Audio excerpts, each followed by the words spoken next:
Shalom saudara-saudaraku, jemaat House of Grace, The Kingdom of God, juga jemaat Tuhan yang terkasih dimanapun saudara berada saat ini. Yang mungkin saat ini Anda sedang menikmati firman Tuhan melalui tayangan video firman Tuhan ini. Saya berdoa perlindungan, penyertaan, serta berkat Tuhan Yesus melimpah dalam kehidupan saudara. Amin. Baik saudara-saudaraku, sebelum kita memulai firman Tuhan ini, mari kita terlebih dahulu sama-sama berdoa. Bapa yang kudus, Bapa yang kami kenal di dalam nama Tuhan Yesus Kristus, Bapa yang begitu amat sangat baik, ini kami Tuhan, anak-anak-Mu, kembali datang menghampiri hadirat-Mu yang kudus, untuk mengucap puji syukur dan banyak terima kasih Tuhan, atas segala berkat, penyertaan, perlindungan yang sudah Kau berikan bagi kami. Terima kasih juga Tuhan untuk kekuatan penghiburan yang sudah Kau curahkan bagi kami. Kami sungguh memerlukan Engkau Tuhan. Bapa, saat ini kami ingin mendengarkan sebagian dari isi hati-Mu. Mari nyatakan isi hati-Mu bagi kami Bapa, sehingga kami boleh lebih lagi mengerti apa yang menjadi mau-Mu dalam hidup kami. Terima kasih Bapa, terima kasih Tuhan Yesus. Di dalam nama Tuhan Yesus Kristus kami sudah berdoa dan mengucap syukur. Yang percaya katakan, amin. Ya, Bapak Ibu, hari ini sesuai janji saya dalam firman Tuhan yang lalu, di mana saya ingin melanjutkan perenungan kita tentang hidup dan berjalan bersama Roh Kudus. Amin. Saudaraku, banyak anak Tuhan datang pada saya dan berkata, Pastor Andre, saya kok nggak pede untuk melayani Tuhan. Rasanya dengan kondisi yang seperti ini, rasanya kondisi rohani saya nggak menunjang dibandingkan dengan orang lain. Saudaraku, dengarkan ini. Tuhan mau memakai kita semua untuk melayani Dia.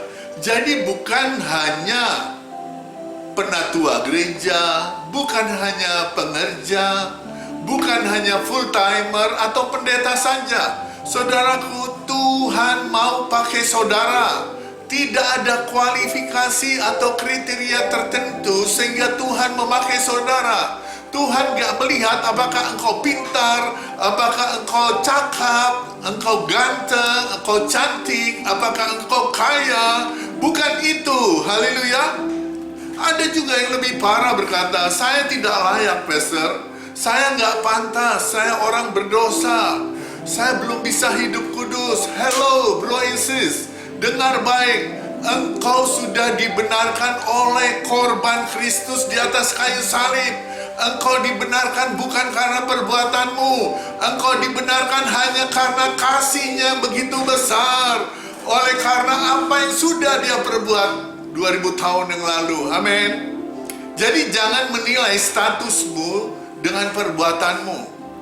Engkau adalah kebenaran Elohim di dalam Kristus. Engkau orang benar. Engkau telah dikuduskan sekali untuk selama-lamanya. Haleluya. Saudaraku, saya teringat satu pujian berkata begini. Haleluya. Pujian ini sangat memberkati saya.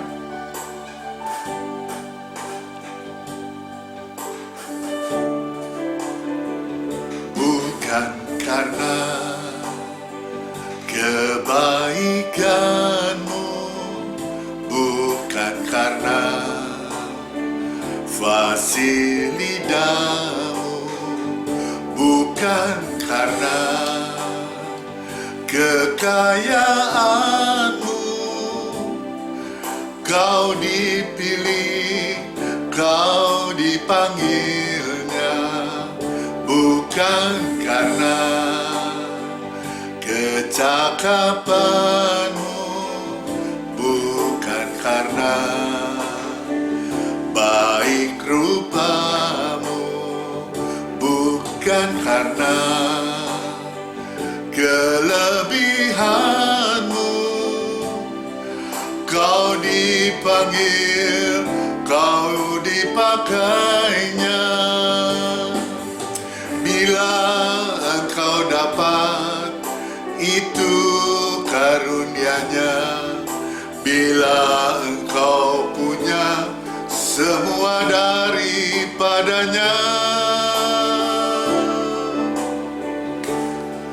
semua karena anugerahnya diberikannya pada kita.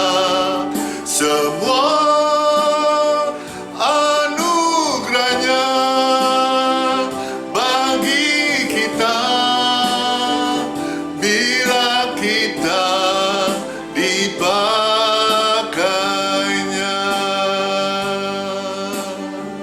Haleluya. Bila engkau dipakai, itu semua karena anugerah. Bila engkau dipilih, itu semua karena anugerah. Juga demikian saudaraku, jika kita bicara tentang karunia-karunia Roh Kudus.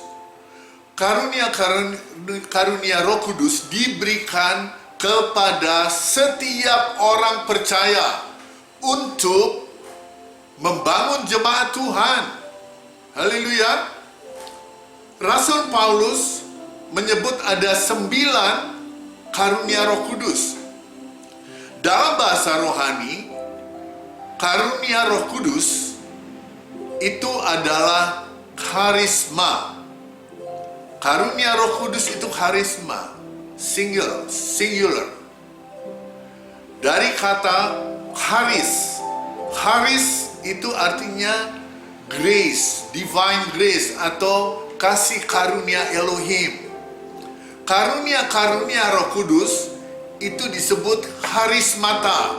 Itu bentuk jamaknya. Jadi karisma itu karunia Roh Kudus, tapi charismata itu adalah karunia-karunia Roh Kudus. Paulus berkata, demikian kita mempunyai karunia berlainan menurut kasih karunia yang dianugerahkan kepada kita. Jika karunia itu adalah untuk bernubuat, baiklah kita melakukannya sesuai dengan iman kita. Saudara-saudaraku, perhatikan ini. Karunia Roh Kudus itu dianugerahkan kepada kita. Banyak orang berpendapat bahwa untuk mendapatkan karunia-karunia Roh Kudus itu memerlukan kualifikasi rohani tertentu dari kita. Ada yang juga berpendapat bahwa diperlukan doa puasa yang serius, maka engkau akan menerima karunia Roh Kudus. Saudaraku, perhatikan ini. Grace gifts atau gifts of the Spirit are not something given because of spiritual merit.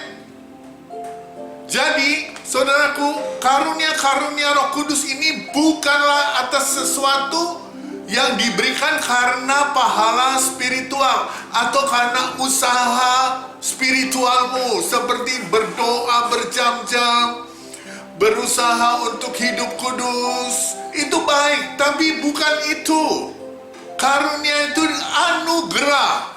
Anugerah is a gift. Anugerah itu hadiah, bukan imbalan. Haleluya. Saudaraku, banyak orang menemui saya yang mengajarkan bahwa kita harus berpuasa 40 hari dan banyak berdoa berjam-jam, banyak merenungkan firman Tuhan. Itu semua baik. Tapi bukan karena itu engkau menerima karunia Roh Kudus. Karunia Roh Kudus diberikan kepada kita semua hanya karena anugerah. Saudara, kembali saya katakan, itu adalah anugerah. Pemberian gratis dari Elohim, pemberian gratis dari Ruach HaKodes. Jadi saudaraku, jangan ada orang yang merasa bahwa karena dia berdoa berjam-jam maka karunia itu diberikan. Ada seseorang datang pada saya dan berkata, Pastor Andre, tapi menurut pengalaman pribadi saya melakukan dengan berdoa berjam-jam dan saya menerima karunia Roh Kudus itu. Saya katakan, saudaraku, mungkin ketika di antara waktu-waktu doamu, engkau percaya bahwa semua itu hanya anugerah, maka itu diberikan padamu menurut kehendak Roh Kudus, bukan karena doamu. Engkau cukup menikmati dan mengalir di dalam kasih karunia Bapa, maka engkau akan menerima karunia Roh Kudus. Haleluya. Saudaraku, perhatikan ini. Sekarang tentang karunia Roh, aku mau saudara supaya kamu mengetahui kebenarannya. 1 Korintus 12 ayat 1 dikatakan sekarang tentang karunia Roh. Dalam bahasa Inggris, dalam terjemahan King James Version dikatakan, now concerning spiritual gifts, brethren, I don't want you to be ignorant. Dikatakan di sana, kalau dalam bahasa Indonesia supaya kamu mengetahui kebenarannya. Tetapi dalam terjemahan King James dikatakan, I don't want you to be ignorant. Artinya bodoh. Artinya saya tidak mau engkau menjadi orang yang mengabaikan karunia-karunia itu. Artinya apa, saudaraku? Karunia Roh Kudus itu sangat penting. Paulus katakan sekarang, now, mengenai karunia Roh Kudus. Dia katakan sekarang. Apa maksudnya? Benar. Ketika dia katakan sekarang, artinya ada sesuatu yang harus kita perhatikan sebelum pasal itu. Kita harus melihat pasal sebelumnya, yaitu pasal 11. Itu berbicara tentang apa? Yes, tentang perjamuan kudus, the Holy Communion, yaitu berbicara tentang pengorbanan Kristus di atas kayu salib. Artinya, berbicara tentang kasih karunia. Jadi saudaraku, di saat engkau hidup di dalam kasih karunia Elohim, di saat engkau hidup mengalir di dalam kasih karunia Elohim, under the grace, maka engkau sudah siap menerima karunia Roh Kudus. Haleluya. Nah, Rasul Paulus katakan ada 9 karunia Roh. Yang pertama, saya akan bacakan secara singkat karunianya saja. Dari 1 Korintus 12 ayat yang ke-8. Karunia yang pertama adalah karunia untuk berkata-kata dengan hikmat. Karunia yang kedua adalah karunia berkata-kata dengan pengetahuan. Yang ketiga, karunia iman. Yang keempat, karunia untuk menyembuhkan. Yang kelima, karunia mengadakan mujizat. Yang keenam, karunia untuk bernubuat. Yang ketujuh, karunia untuk membedakan bermacam-macam roh. Yang kedelapan, karunia untuk berkata-kata bahasa roh. Yang kesembilan, karunia untuk menafsirkan bahasa roh itu. Wow, luar biasa. Ada 9 karunia Roh Kudus. Saudaraku, itu sebabnya Paulus katakan jangan kau mengabaikan karunia-karunia itu. Karena karunia itu sangat penting. Tapi ada seseorang berkata kepada saya, Pak Andri, saya tidak terlalu penting karunia Roh Kudus. Yang penting di dalam hati saya ada kasih. Saudaraku, jangan salah. Dengan kau menerima karunia Roh Kudus, engkau dapat memanifestasikan kasih Elohim bagi sesamamu, kasih Elohim bagi jemaat Tuhan. Haleluya. Saya akan jelaskan sedikit tentang karunia-karunia tersebut. Yang pertama, tentang karunia berkata-kata dengan hikmat. Saudaraku, dalam bahasa Yunani itu disebut logos sophias, yang maksudnya adalah hikmat untuk mengungkapkan pengertian rohani. Ucapan berhikmat melalui pekerjaan Roh Kudus, seperti hikmat yang diberikan Roh kepada Stefanus, di mana Roh mendorong Stefanus untuk menjawab pertanyaan orang-orang Yahudi ketika bersoal jawab dengan dia. Saudaraku bisa catat, bisa lihat itu di Kisah Para Rasul pasal yang ke-6 ayat yang ke-10. Demikian juga perkataan Tuhan Yesus mengenai nubuatan tanda-tanda akhir zaman yang tertulis di Markus pasal yang ke-13 ayat yang ke-9. Saya akan bacakan secara cepat. Tetapi kamu ini hati-hatilah, kamu akan diserahkan kepada majelis agama, dan kamu akan dipukul di rumah ibadat, dan kamu akan dihadapkan ke muka penguasa-penguasa dan raja-raja karena Yesus, sebagai kesaksian bagi mereka. Ayat 10, tetapi Injil harus diberitakan dahulu kepada semua bangsa. Ayat yang ke-11, dan jika kamu digiring dan diserahkan, janganlah kamu khawatir akan apa yang harus kamu katakan, tetapi katakanlah apa yang dikaruniakan kepadamu saat itu juga, sebab bukan kamu yang berkata-kata, melainkan Roh Kudus. Saudaraku, nubuatan daripada Tuhan Yesus pada akhir zaman, engkau akan ditangkap, engkau akan dibawa kepada pengadilan-pengadilan agama, engkau akan diserahkan, tapi jangan khawatir, kata Yesus, akan apa yang harus kamu katakan, tetapi semua itu akan diberikan padamu saat itu juga, sebab bukan kamu yang berkata-kata, melainkan Roh Kudus. Haleluya. Yang kedua, karunia berkata-kata dengan pengetahuan. Dalam bahasa Yunani disebut logos gnoseos. Kata-kata berpengetahuan yaitu ucapan atau kata-kata yang diilhami oleh Roh Kudus yang menyingkapkan tentang seseorang, keadaan atau kebenaran alkitabiah, baik masa lalu maupun masa yang akan datang. Karunia ini seringkali berhubungan dengan nubuat. Jadi pengetahuan ini bukanlah sesuatu yang dapat engkau pelajari, tetapi pengetahuan yang diberikan secara supranatural. Contoh, di kisah para rasul ayat pasal 5 ayat 3 dikatakan begini. Tetapi Petrus berkata kepada Ananias, Anda tahu cerita tentang Ananias, ya?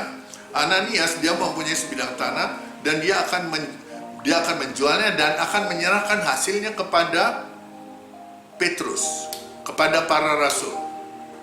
Tetapi setelah dia menjual, dia memiliki pemikiran yang terbalik. Oh, kalau gitu lebih baik sebagian kita sisihkan, sebagian kita serahkan kepada Rasul Petrus.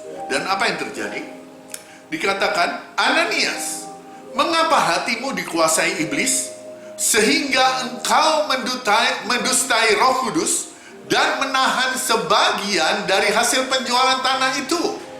Ayat yang ke-9 dikatakan, mengapa kamu berdua bersepakat untuk mencobai Tuhan? Ketika Ananias memberikan itu kepada Petrus dan Petrus katakan, engkau mendustai Roh Kudus, dia rebah dan dia mati. Kemudian istrinya masuk dan Petrus bertanya, apakah benar jumlahnya sekian? Kemudian istrinya katakan, iya benar. Lalu Petrus katakan, mengapa kamu berdua bersepakat untuk mencobai Roh Tuhan? Roh Kudus adalah Roh Tuhan.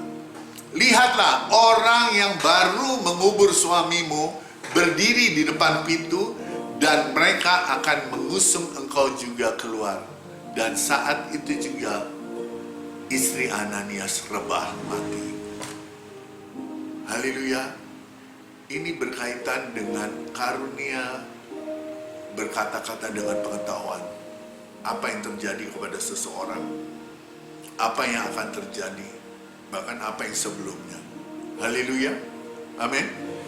Karunia yang ketiga adalah karunia iman.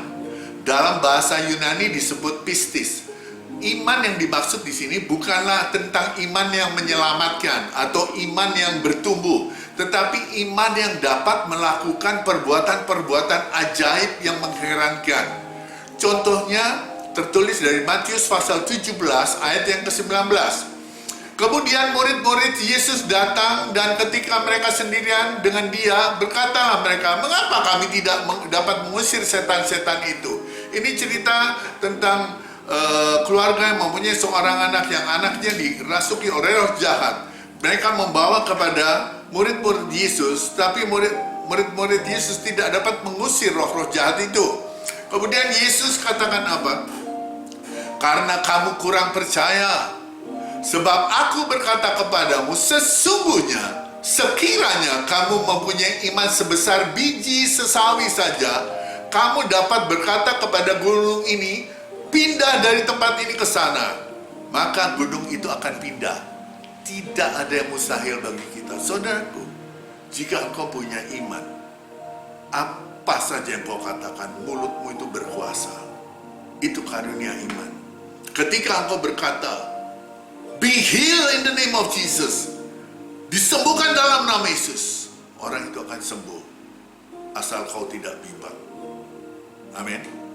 Karena orang bimbang, jangan kira dia bisa menerima sesuatu dari Tuhan. Haleluya. Amin. Nah, karunia yang keempat adalah karunia menyembuhkan. Dalam bahasa Yunani disebut karismata iamaton. Saudaraku, karunia penyembuhan di sini berbentuk jamak, gifts of healings. Hal ini menunjukkan pada adanya bermacam-macam karunia penyembuhan untuk bermacam-macam penyakit. Ada yang sakit mungkin depression, sakit stres, sakit tubuh. Itu karunia ini untuk menyembuhkan. Ketika engkau menerima karunia ini untuk menyembuhkan segala macam penyakit. Contoh, pada suatu hari menjelang waktu sembahyang, yaitu pukul 3 petang, Petrus dan Yohanes masuk ke bait Elohim. Di situ ada seorang laki-laki yang lumpuh sejak lahirnya. Perhatikan, dia lumpuh sejak lahirnya, sehingga dia harus diusung tiap-tiap hari, diletakkan di pintu gerbang bait Roh Kudus, bait Elohim, yang bernama Gerbang Indah. Dia kerjanya untuk meminta sedekah kepada orang-orang yang masuk ke bait Elohim. Ketika orang itu melihat Petrus dan Yohanes hendak masuk, ia meminta sedekah. Kemudian Petrus dan Yohanes menatap dia, dan Petrus katakan, lihatlah kepada kami. Lalu orang itu menatap Petrus dengan harapan dia akan mendapatkan sesuatu dari mereka. Tetapi Petrus katakan apa? Emas dan perak tidak ada padaku, tetapi apa yang kupunyai, kuberikan kepadamu. Demi nama Yesus Kristus, orang Nazaret itu, berjalanlah.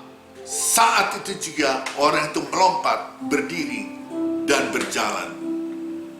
Haleluya. Bahkan ada cerita yang lebih dahsyat lagi. Banyak orang membawa orang-orang sakit keluar ke jalan raya, membaringkan mereka di atas balai-balai dan tilam. Supaya apa? Ketika Petrus lewat, setidak-tidaknya bayangannya mengenai salah seorang dari mereka, dan mereka disembuhkan. Wow, luar biasa saudaraku. Bukankah ini karunia yang sangat penting? Karunia yang sangat penting untuk kita beritakan kepada mereka. Sebab tanpa karunia Roh Kudus, engkau tidak akan dapat memberitakan tentang Yesus. Itu sebabnya engkau perlu karunia-karunia ini. Nanti saudaraku baca di Kisah Para Rasul 5 ayat 15-16. Ketika bayangan Petrus melewati mereka, mereka sembuh. Amin. Itu semua anugerah. Minta kepada Bapa, Bapa anugerahkan kepadaku. Saudaraku, engkau tidak perlu melakukan sesuatu dengan perbuatan spiritualmu. Setiap hari kau ada di gereja, setiap hari kau harus berdoa paling tidak sedikitnya 2 jam. No, yang penting Bapak katakan, percaya. Percaya bahwa itu anugerah yang diberikan oleh setiap orang percaya, maka engkau akan menerimanya. Amin. Karunia penyembuhan ini diberikan juga kepada setiap orang percaya. Oleh sebab itu banyak saudaraku, mungkin Anda juga mengalami ketika Anda berdoa untuk anak Anda dalam nama Yesus sembuh, dan anak itu menjadi sembuh. Dalam beberapa ibadah, saya kadang-kadang Tuhan ingin berdoa untuk orang-orang yang sakit sebelum firman Tuhan disampaikan. Seringkali sebelum firman Tuhan disampaikan, saya katakan, Bapak Ibu, barang siapa yang sakit boleh maju ke depan. Dan orang itu maju. Dan ketika kita mendoakan dia di dalam nama Tuhan Yesus Kristus, dia sembuh. Ada yang tidak dapat berjalan, Bapak Ibu, jalannya itu sangat terbatas. Bahkan dia harus naik kereta kursi roda. Saya katakan kepada ibu, engkau percaya bahwa Bapamu sanggup menyembuhkan engkau? Dia katakan, percaya Pak Pendeta. Kemudian saya katakan, mari kita berdoa. Saya berkata, Bapa, ini anakmu. Engkau tidak pernah merancang yang jahat dalam hidupnya. Engkau tidak pernah merancang sakit penyakit di dalam tubuhnya. Oleh sebab itu aku perintahkan semua otot, urat syaraf, tulang-tulang yang lemah, yang tidak pada tempatnya, kembali kepada tempatmu semula dalam nama Yesus. Dan kekuatan tubuh saat ini juga dalam nama Yesus, sembuh. Kemudian ibu itu berdiri. Kemudian saya katakan, coba berjalan. Dia berjalan. Sudah itu dia katakan, oh Pak Pendeta, sudah hilang. Dan dia mulai berangkat, naik kursi roda, pulang dia jalan kaki. Kursi rodanya ditinggal. Haleluya. Haleluya, saudaraku. Itulah Bapamu yang amat sangat baik. Namun, Rasul Paulus mengatakan bahwa tidak semua orang percaya mempunyai karunia kesembuhan. Jadi dalam hal ini memang karunia kesembuhan diberikan kepada semua orang percaya. Tapi kemampuan yang lebih besar diberikan hanya kepada sedikit orang percaya saja, yaitu mereka yang mendapat karunia penyembuhan. Amin. Karunia yang kelima. Karunia yang kelima itu adalah karunia untuk mengadakan mujizat. Dalam bahasa Yunani disebut energemata dounameon, yang secara harfiah itu artinya melakukan kuasa. Karunia mengadakan mujizat merupakan perbuatan-perbuatan adikodrati di luar hukum alam normal. Seperti mujizat Tuhan Yesus yang dia lakukan mengubah air menjadi anggur, menenangkan badai di Danau Galilea, mengadakan 5 roti dan 2 ikan, dan sebagainya. Juga apa yang sudah dilakukan Petrus terhadap seorang murid perempuan bernama Tabita di Yope. Ingat? Yang sakit kemudian meninggal. Nanti saudaraku baca di Kisah Para Rasul 9 ayat yang ke-40. Kemudian apa? Petrus masuk, menyuruh mereka semua keluar dari rumah itu, lalu ia berlutut dan berdoa. Kemudian ia berpaling kepada mayat itu dan dia berkata, Tabita, bangkitlah. Lalu saat itu juga Tabita membuka matanya dan duduk. Demikian juga ketika Paulus berhadapan dengan Elimas, si tukang sihir itu. Di Kisah Rasul 13 ayat 10, Paulus katakan, hai anak iblis, engkau penuh dengan rupa-rupa tipu muslihat dan kejahatan. Engkau musuh segala kebenaran. Tidakkah engkau akan berhenti membelokkan jalan Tuhan yang lurus itu? Kemudian apa kata Paulus? Sekarang lihatlah, tangan Tuhan datang menimpa engkau, dan engkau menjadi buta beberapa hari lamanya. Engkau tidak dapat melihat matahari.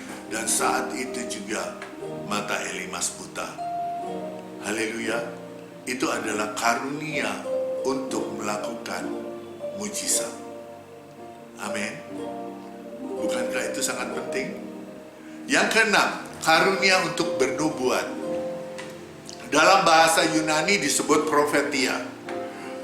Nubuat adalah satu karunia istimewa yang dimiliki orang percaya untuk menyingkapkan pewahyuan secara langsung dari Elohim melalui dorongan Roh Kudus, misalnya dalam suatu ibadah tertentu, atau mungkin juga ketika engkau lagi berdoa.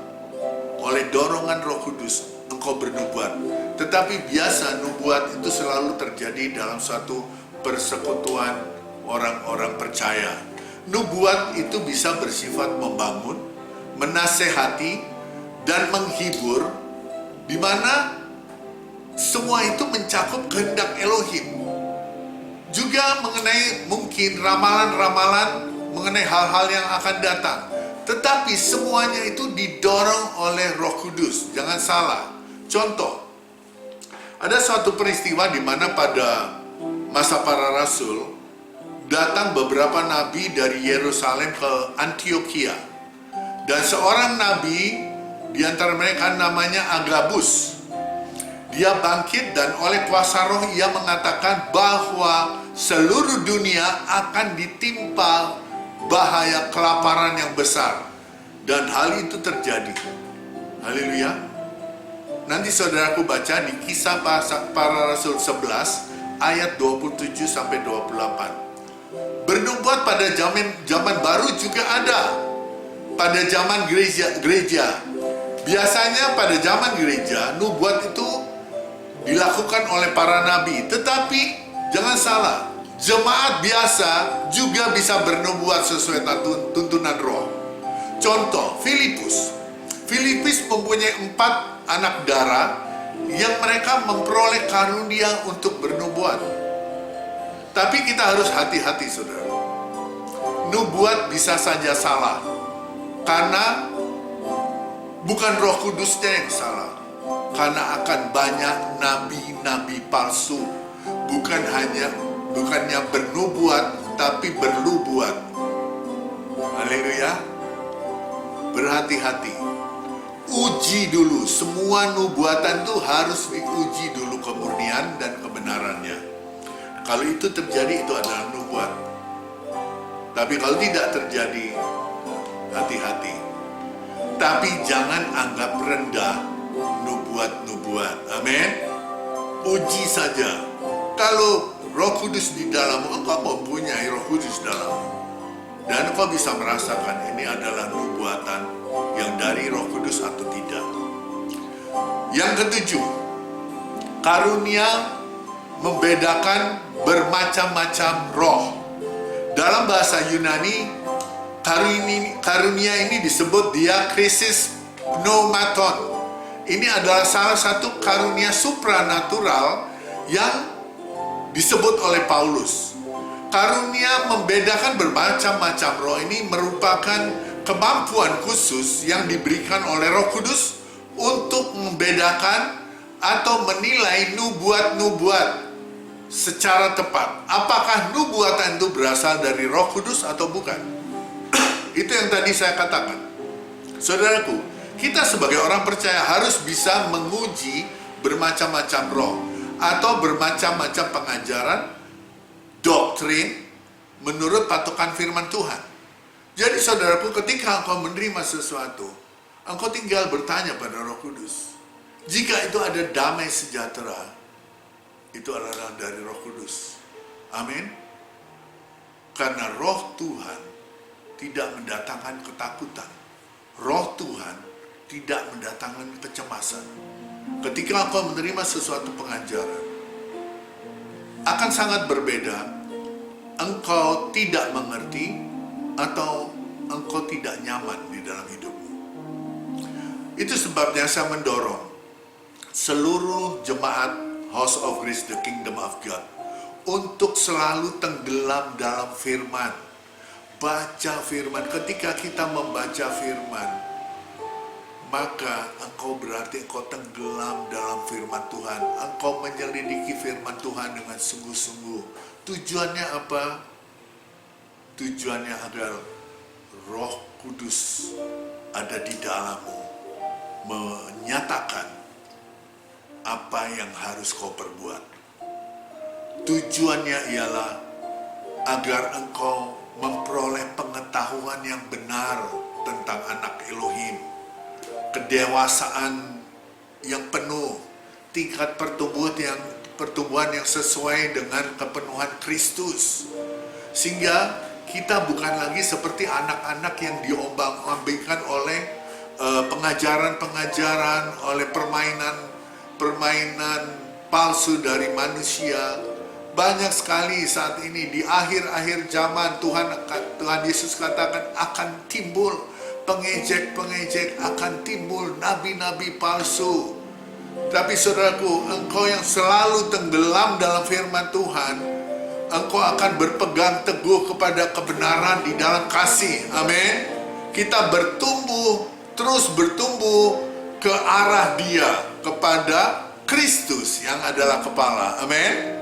Nah, saudaraku, seseorang yang memiliki karunia ini seringkali dapat membedakan apakah ini dari Tuhan atau bukan. Dan dia juga dapat menunjukkan pengajaran-pengajaran palsu atau guru-guru palsu juga memiliki kemampuan luar biasa untuk merasakan ini pura-pura, ini penipuan, itu kau dapat merasakannya. Contohnya Rasul Paulus dan Petrus.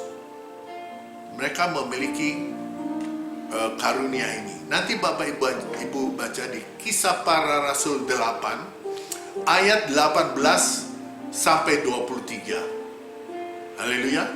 Nah, karunia yang ke-8. Karunia yang ke-8 adalah karunia dengan berkata-kata dalam bahasa roh. Karunia ini banyak sekali menimbulkan pertentangan, perdebatan di sana sini. Tapi dengarkan, karunia ini dalam bahasa Yunani disebut genegloson atau genos glosa. Ada juga yang mengatakan glossolalia. Ya, karunia bahasa roh itu adalah salah satu karunia yang penting dan perlu dimiliki oleh orang percaya.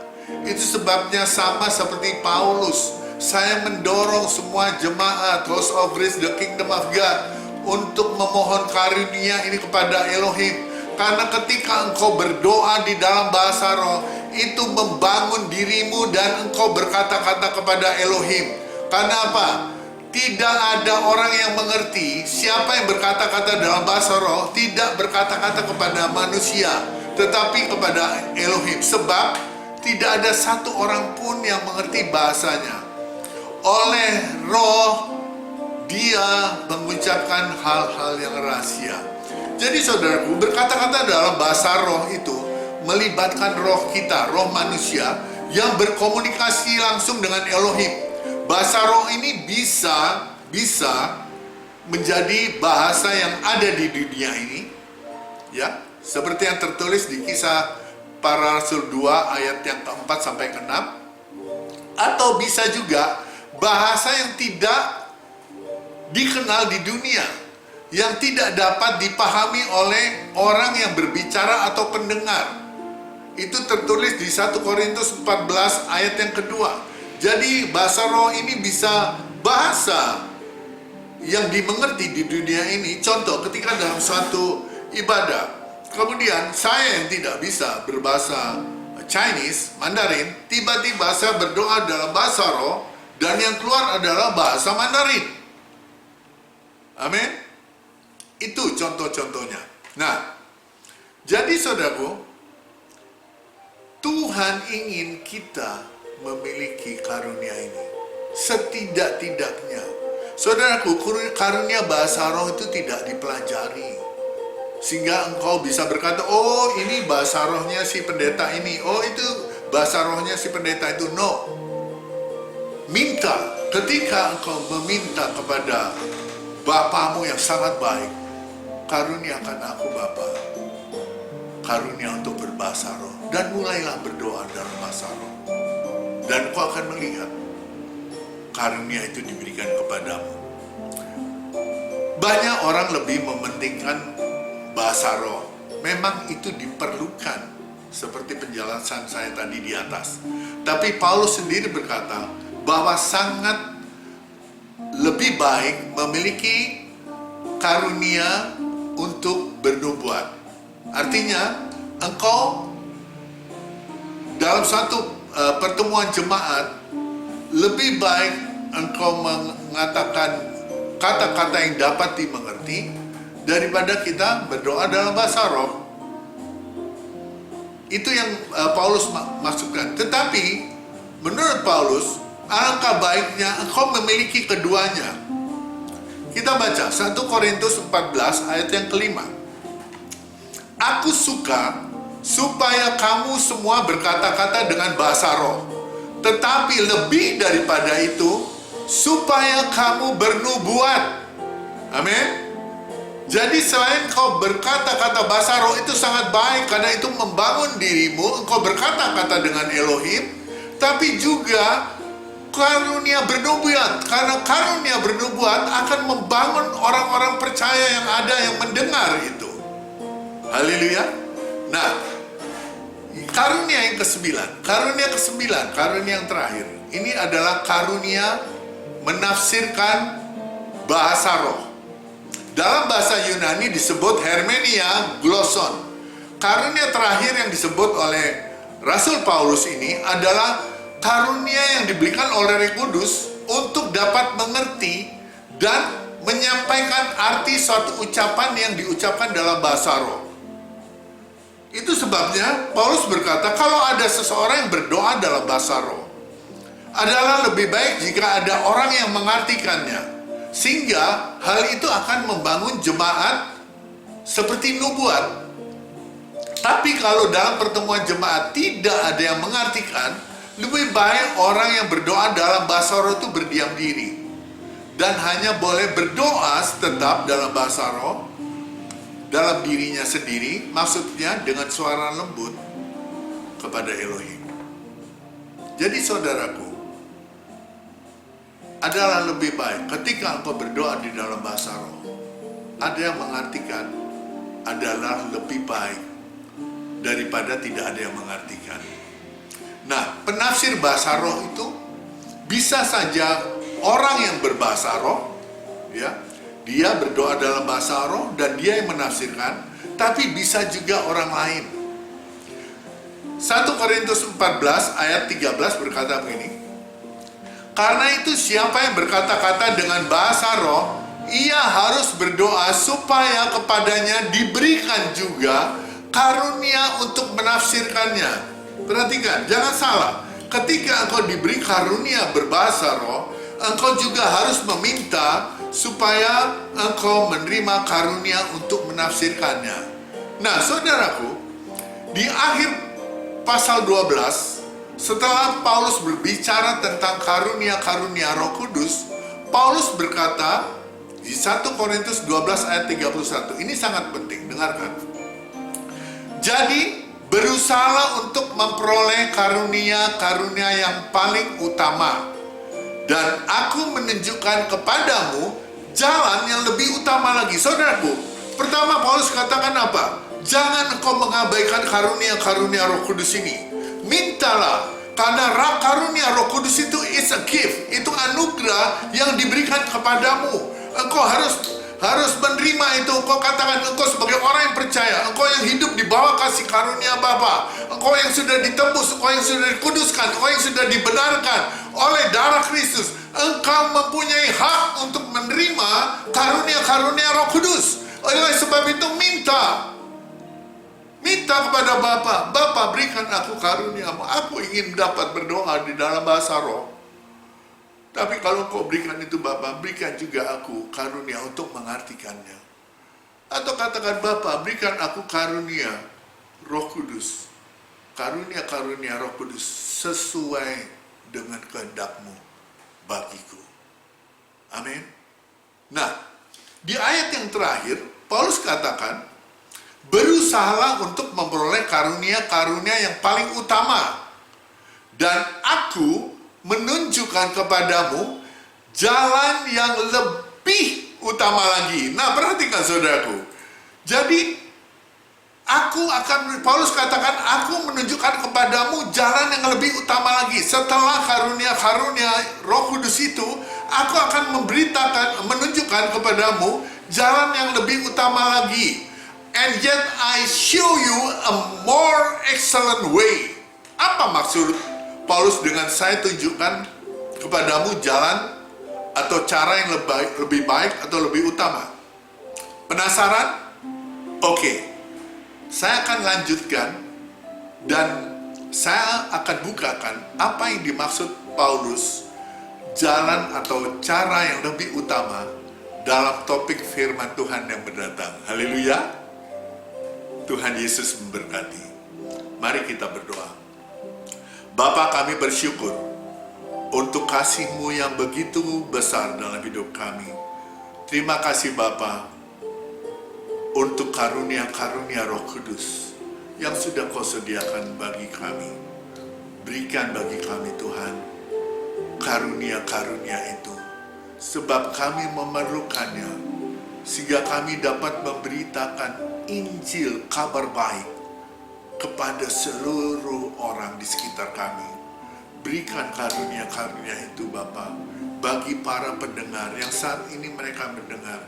Curahkan karunia-karunia Roh Kudus dalam hidup mereka, sehingga mereka boleh menikmati Tuhan betapa baiknya Engkau, sehingga mereka boleh lebih berani lagi untuk memberitakan Injil kerajaan-Mu Bapa. Terima kasih Tuhan Yesus, terima kasih Bapa. Aku berdoa saat ini juga di dalam nama Tuhan Yesus Kristus, bagi semua para pendengar, Tuhan Engkau curahkan karunia-karunia Roh Kudus seturut dengan kehendak-Mu bagi mereka. Di dalam nama Tuhan Yesus Kristus. Terima kasih Bapa, terima kasih Tuhan Yesus. Kami percaya Engkau sudah mencurahkan bagi kami karunia Roh Kudus itu. Dalam nama Yesus kami sudah berdoa. Haleluya. Amin. Nah, saudara-saudaraku, jika Anda merasa diberkati oleh firman Tuhan ini, jangan lupa bagikan, share video ini untuk saudara-saudara dan teman-teman Anda yang lain, sehingga mereka juga boleh menerima berkat. Juga jangan lupa tekan subscribe agar Anda dapat menerima video-video firman Tuhan yang akan datang. Tuhan Yesus memberkati. Shalom be upon you.